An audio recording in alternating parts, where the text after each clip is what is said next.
আসসালামু আলাইকুম রহমতুল্লাহ। প্রিয় কুয়েত প্রবাসী ভাইয়েরা, আশা রাখি আল্লাহর মধ্যে আপনারা ভালো আছেন। কুয়েতের একটি খবর সম্পর্কে আপনাদেরকে জানিয়ে দিই। এখন ড্রাইভিং অবস্থায় যদি আপনার হাতে মোবাইল ফোন পাওয়া যায়, ঠিক আছে, অথবা দেখা যাচ্ছে যে আপনি ফোনে কারোর সাথে কথা বলছেন, এটা যদি পুলিশ লক্ষ্য করে অথবা ক্যামেরায় রেকর্ড হয়, তাহলে আপনার 75 দিনের ফাইন আসতে পারে, ঠিক আছে। এবং এই বিষয়টি যদি কোর্ট পর্যন্ত যায়, তাহলে 300 দিনার পর্যন্ত জরিমানা হতে পারে, ঠিক আছে।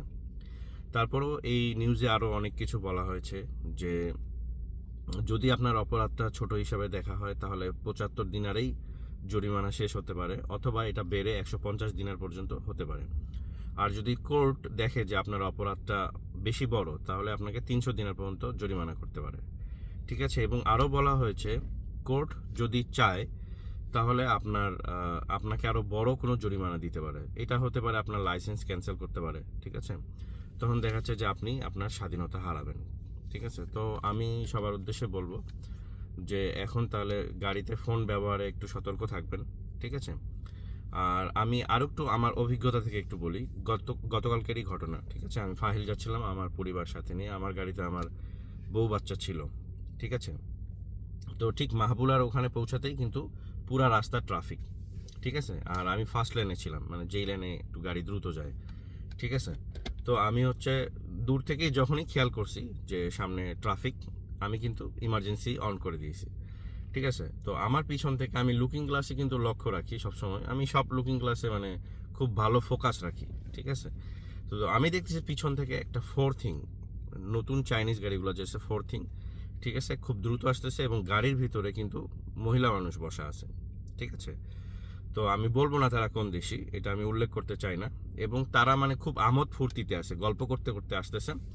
এবং চিন্তা করেন যে এই ফার্স্ট লেনে তারা এত দ্রুত আসতেছে, আমি ইমার্জেন্সি দিছি এবং সেটা সে লক্ষ্য করেনি। আমি দেখতেছি যে আমি ইমার্জেন্সি দেওয়ার পরও সে অনেক দ্রুত আসতেছে। তার মানে আমি বুঝতে পারছি এ আমাকে হিট করবে এবং আমাদের সবাইকে মারে ফেলবে, এরকম একটা মানে আমার মাথায় চলে আসছে। তখন সঙ্গে সঙ্গে আমি আমার গাড়িটা ডান দিকের লাইনে চাপাই দিছি। হ্যাঁ, যদিও ওই পাশে একটা হাইয়েস্ট গাড়ি ছিল, বাট তার মাঝখানে যতটুকু গ্যাপ ছিল আমি ওখানে আমার গাড়ির মাথাটা ঢুকাই দিছি, কারণ আমি দেখছি যে এই গাড়িটা আমাকে হয়তো মারা ফেলবে, ঠিক আছে। তখন দেখলাম যে না, ও অনেক জোরে হার্ট ব্রেক করছে এবং ওর ব্রেকের শব্দ মানে সবাই শুনতে পাইছে, ঠিক আছে ওখানে। তখন আমি আমার বাম পাশের জানলাটা খুলে ওকে আমি ইশারা করলাম যে এত জোরে যাচ্ছিস কেন হাত দিয়ে, ঠিক আছে। হ্যাঁ, তোকে তো ফোকাস রাখতে হবে। তখন সে লজ্জা শরম আছে কিনা জানি না আমি।